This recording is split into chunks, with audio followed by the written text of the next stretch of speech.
Hello, everybody. Welcome back to Are They Mid? It's your boy John, aka Salami Loop. Today, we're starting off the new year with something fresh, and we're talking about Billie Eilish and her AI photos that got leaked everywhere. You should check out my newest episode of my podcast, Salami Talk. It's out right now. We have our special guest mixed by LYG on there, so check it out, man. All love. It was great episode. I loved it.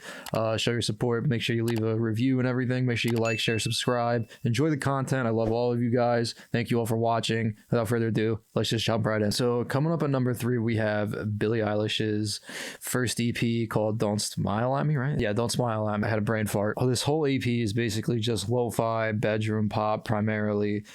Billie wants to show the world that, you know, I don't have to smile to make you happy, or I don't want to be, she's basically saying like she doesn't want to be fake in the world. She wants to be herself, and she made a whole EP about that, and it came out pretty nice. Her true colors were shining on this. Copycat's great. Burn with Vince Staples. Only feature on this EP is Vince Staples, which is crazy for your first drop, and you have Vince Staples, who's a pretty big deal. So coming up at number 2, we have Happier Than Ever. With her newest drop, Billie wanted to go with a very timeless record, so she was inspired by a lot of jazz music, a bunch of slow tempo songs with acoustics in it, from guitars, synthesizers, like you name it. That's what's in there.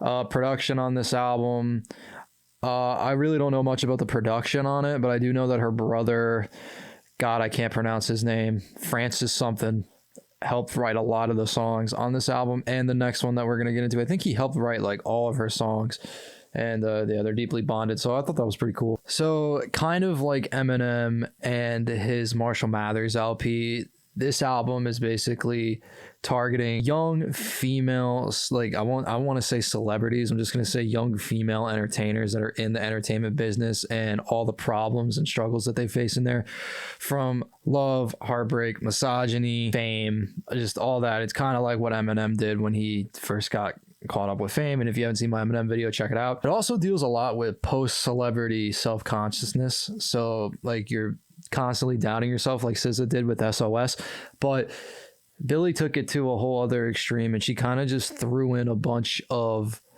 different takes on things. And if you could kind of hint that with certain songs, like you have My Future, where I believe she's talking about a future with a significant boy, and it just doesn't work out. And then you have Oxytocin, where she's infatuated with this person. A lot of Torch songs.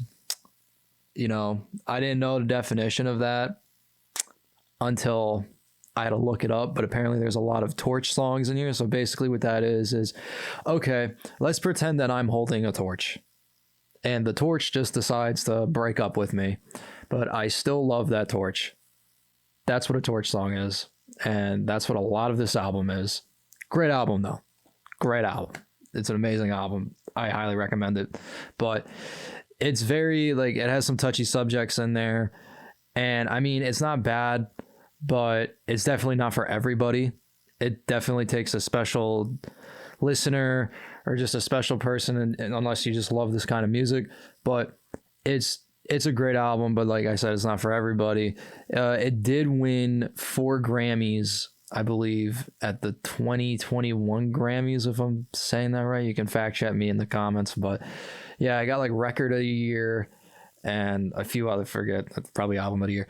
But great album all around. I love it. No shots at Billie Eilish, but like, you know, this album is it's kind of like this album is kind of like a fine wine, just like Certified Lover Boy by Drake. Let's stay focused. Let's get to number 1. Guess you didn't see this coming, but number 1 is When We Fall Asleep, Where Do We Go? What a fucking album. I actually listened to this entire album on an airplane going to Colorado, and I remember like just thinking, if the airplane crashed, the last thing I would have heard was this album, and honestly I wouldn't have been mad about that. Great album. Gives off a rock vibe, but has no rock vibe at all about it. A lot of that comes from the photography. I found out that the album cover and album artwork was kind of like inspired by that movie The Babadook, so, which is a weird movie in itself too. So her debut studio album came out swinging at 4 times certified platinum. Wrote a lot of the songs here with her broski, Francis. If I really had to compare this to another album, I would really compare it to Pure Heroin by Lorde, that's basically the vibe you're gonna get a lot off of this album. If you like Lord, then Billie Eilish is right up your alley, man. Let's not talk about that voice crack. There's some songs on there that are crazy, like You Should See Me in a Crown. Isn't it Crown or You Should See Me in the Crowd? I still can't figure that one out, but yeah, that song is crazy. And then, you know, there's Bad Guy that just blew up. The remixes out of that song are insane. They're all over every DJ fucking pool you can imagine. A lot of like heavy bass in there too. You know, it's definitely like if you were to listen to this and then Happier Than Ever, it is just, they are just complete polar opposites. Like they're wow.